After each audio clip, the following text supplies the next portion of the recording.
loss of light here. The going is rather slow. A caller says that some of the footage that we're taking from Sky 11, some of the video is of the Meadowbrook subdivision as well. They say that is just south of Tanyard Springs. So we pass this information along. We don't want to scare anyone to think that this may be in your subdivision, but we do want you to know Tanyard Springs subdivision and possibly the Meadowbrook subdivision have been hit.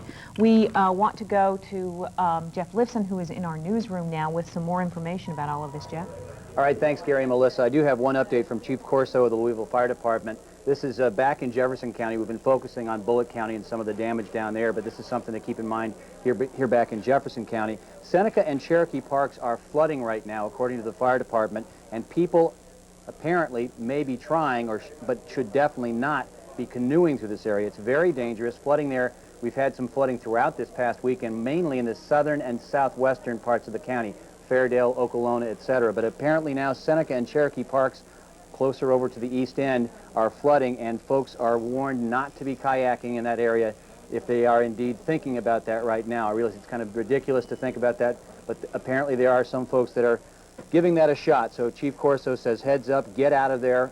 That's dangerous, and some flooding, serious flooding in those two parks on the east end of the county. Gary, Melissa? All right, thank you very much, Jeff. And as we look at the tremendous storm damage left in the wake of what was at least one and possibly 3 tornadoes in North Bullitt County tonight, Beth Andrews rejoins us, and Beth, we're going to look once again at the radar, and we have storm warnings now. There you can see it in the bottom left hand of the screen.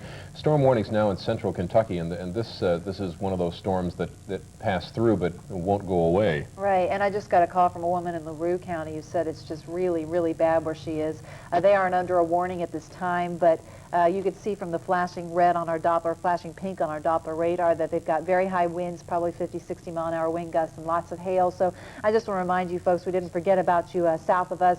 You still have a heavy line of thunderstorms moving in. No tornado warnings at this time in our viewing area, but we do have severe thunderstorm warnings still for southern Hardin County and Nelson County and Washington County. So we're thinking about you. We're going to keep you updated if anything new comes down. But you folks in LaRue County, you are getting a heavy thunderstorm.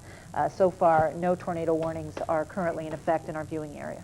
We want to tell you that we are keeping these pictures up. These are live now from Sky 11. We've been looking at them going on more than an hour and a half now, and we want to tell you we're going to stick with them. They're getting very grainy because of the loss of light, but we want you to see the devastation here in this Brooks Road I-65 area, Tanyard Springs subdivision. We were told some of this is in the Meadowbrook subdivision, and Sky 11 has followed a path of destruction for about 7 miles on toward Mount Washington. There you see a command post of firefighters and emergency medical personnel. We do not have we don't think, a good estimate of injuries at this point. We know we have 2 people at a local hospital here in Louisville. That was from the overturned tractor trailers from Interstate 65. We do not know the extent of injuries from the houses in this area, in this subdivision. We're looking at a couple of staging areas now. This is a church in the area that has been used for staging EMTs. And also, a little earlier, you saw fire trucks literally lined up there near the Zonton Fire Department. And that is apparently also a staging area.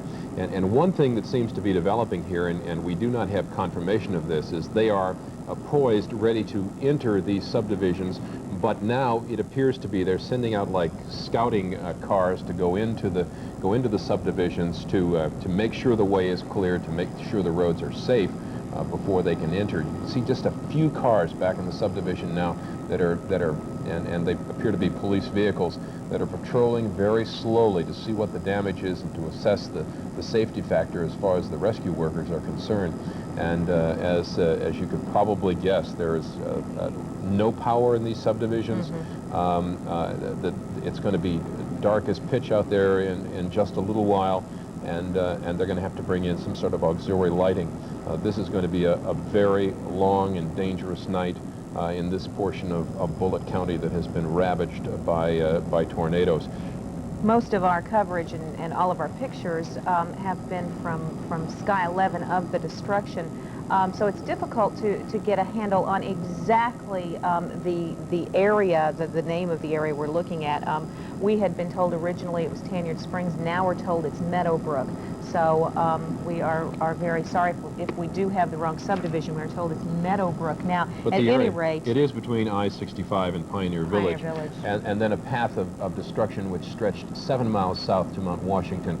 So that is our best estimate of where we can tell you the damage is, but we'll continue to assess it and upgrade it as we continue to get reports.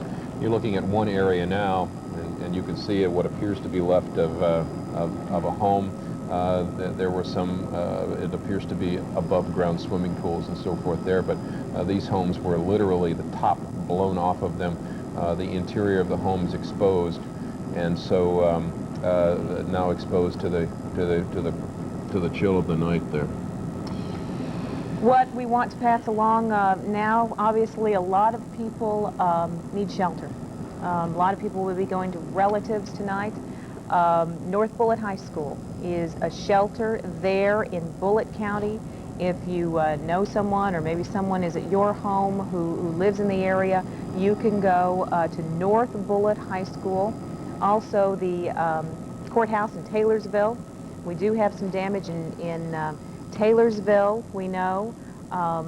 That is another area where you can go, and I'm sure other shelters will be open, and we will get you a complete list of those so you can pass along to someone who may have come to your home, or someone you know needs shelter or will be needing shelter for this night. As Gary said, it's going to be a very, very long, very frustrating and emotional night for a lot of people. There, we've seen this vehicle that may be a camper. We thought maybe it was an emergency vehicle in the beginning, but must have enough light to shine on this area. Melissa, and I think can you they're hear me? assessing the damage. Yes, Doug, go ahead. Hi, this is Doug Proffitt again in the newsroom. We've just gotten this word from the Jefferson County Police Department from the spokesperson there, Officer Wendy Evans, who is asking us to pass along from the command post that they do not need doctors and nurses coming to the scene. That is a strong request from them. They do not need doctors and nurses coming to the scene. It's contrary to what you would imagine.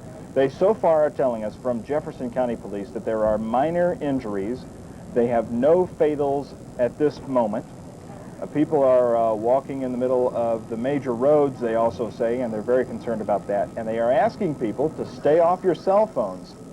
This is a very interesting problem that has occurred, and we first saw it come to light, believe it or not, during the Kentucky Derby at Churchill Downs. With so many people using cell phones, it clogged all the cells, and you got instant busy tones. That's what's happening in the middle of the storm damage area right now. And cell phones, because as folks as you could imagine, with no telephone service in the area, as we watch the Jefferson County Police helicopter right now, it's big spotlight there down on the area. That's the Jefferson County Police helicopter. The cell phones are a critical source of communication at this moment, and they are being tied up from people that they believe are needlessly using their cell phones. So again, folks, as we watch the security detail and the rescue detail continue down here, police are telling us so far they only have minor injuries. We do have 3 people being treated for injuries now, we are told, at Audubon Hospital in Louisville. That's 3 people there being treated for injuries. The other injuries we've told you about involve those truck drivers who were on I-65 near the Brooks exit earlier. We do not know the details of the 3 people who are at Audubon. But once again, county police do not need doctors or nurses coming to the scene, and they're asking people to stay off cell phones. And now, again, as it gets dark, we really